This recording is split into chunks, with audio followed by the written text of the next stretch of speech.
ഗോവിന്ദ് സ്വാമിയുടെ ഇടത് കൈപ്പത്തി എങ്ങനെയാണ് നഷ്ടപ്പെട്ടതെന്നുള്ള കാര്യത്തിൽ 3-4 കഥകളുണ്ട്. അതിൽ 2 അല്ലാതുള്ളതും അതുപോലെ തന്നെ ഒന്ന് ഗോവിന്ദ് സ്വാമി പറഞ്ഞ കഥ. അങ്ങനെ കുറേ കഥകൾ പുള്ളിക്കാരൻ്റെ ആ ഒരു ഇടത് കൈപ്പത്തിയെ പറ്റിയുണ്ട്.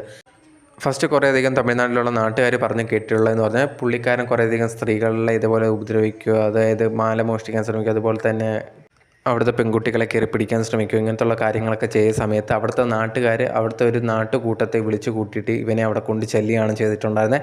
അതിനുശേഷം അവരെ പറഞ്ഞതനുസരിച്ചാണ് ആ ഒരു കൈപ്പത്തി കട്ട് ചെയ്ത് കളഞ്ഞതെന്നുള്ളൊരു കാര്യമാണ് ഫസ്റ്റ് കേട്ടിട്ടുള്ള ആ ഒരു കൈ പോയ കഥയെന്ന് പറയുന്നത്. രണ്ടാമത് ഇതേ കണക്ക് ഇവനെ പറ്റി കേട്ടിട്ടുള്ള ഒരു കഥയെന്ന് പറഞ്ഞാൽ ഇവൻ്റെ ഒരു ഫ്രണ്ടും കൂടെ വഴിയെ പോയ ഒരു സ്ത്രീയുടെ കഴുത്തിൽ നിന്ന് മാല മോഷ്ടിച്ചതിന് ശേഷം ബൈക്കിൽ പോകുന്ന സമയത്ത് ഒരു വണ്ടി ഓപ്പോസിറ്റ് ലോറി വരികയായിരുന്നു. പെട്ടെന്ന് ബ്രേക്ക് പിടിച്ചിട്ടൊന്നും വണ്ടി നിൽക്കുന്നില്ലായിരുന്നു. ആ സമയത്ത് പെട്ടെന്ന് നിർത്താൻ വേണ്ടി ഇവൻ്റെ കൈ ഉണ്ടെങ്കിൽ ആ ഒരു ടയറിന് ഇടയിലേക്ക് വെച്ചതാണ് എന്നുള്ളൊരു കാര്യമാണ് അറിയാൻ സാധിച്ചത്.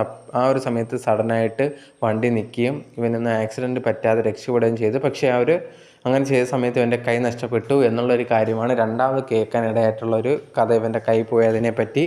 മൂന്നാമത് ഇവൻ തന്നെ പറഞ്ഞിട്ടുള്ളൊരു കഥയെന്ന് പറഞ്ഞത് ഇവൻ മെക്കാനിക് പണിയൊക്കെ ചെയ്തുകൊണ്ടിരുന്ന സമയത്ത് അങ്ങനെ നഷ്ടപ്പെട്ടു എന്നുള്ളൊരു കാര്യമാണ് അറിയാൻ സാധിച്ചിട്ടുള്ളത്. പക്ഷേ ഇതിലേതാണ് കറക്റ്റായിട്ടുള്ള കാര്യമെന്ന് ഇതുവരെ അറിയാൻ സാധിച്ചിട്ടില്ല. അതുപോലെ തന്നെ അവൻ കണ്ണൂർ ജയിലിലുണ്ടായിരുന്ന സമയത്ത് കുറേയധികം സമയം പോലീസിന് ബുദ്ധിമുട്ടുണ്ടാക്കുന്ന രീതിയിൽ അവൻ ശ്രമിച്ചിട്ടുണ്ടായിരുന്നു. ഫസ്റ്റ് അവിടുത്തെ ജയിലറിനോടൊക്കെ പറഞ്ഞ ഒരു കാര്യം, അവൻ ഈ ജയിലിൽ നിൽക്കാൻ പറ്റുന്നില്ല, ഭയങ്കര ബുദ്ധിമുട്ടുള്ള ഒരു കാര്യമാണ്, എന്നെ തിരുവനന്തപുരത്തേക്ക് മാറ്റണം എന്നുള്ള കാര്യങ്ങളൊക്കെ പറഞ്ഞിട്ട് ഭയങ്കരമായിട്ടുള്ള വാശി പിടിച്ചൊക്കെ നിൽപ്പുണ്ട് എന്നുള്ളൊരു കാര്യമാണ് അറിയാൻ സാധിച്ചിട്ടുള്ളത്. പിന്നെ അതുപോലെ തന്നെ ബാക്കി ആൾക്കാരുടെ മുമ്പിൽ വെച്ച് ആത്മഹത്യാ ശ്രമമൊക്കെ നടത്തിയിട്ടുണ്ട്.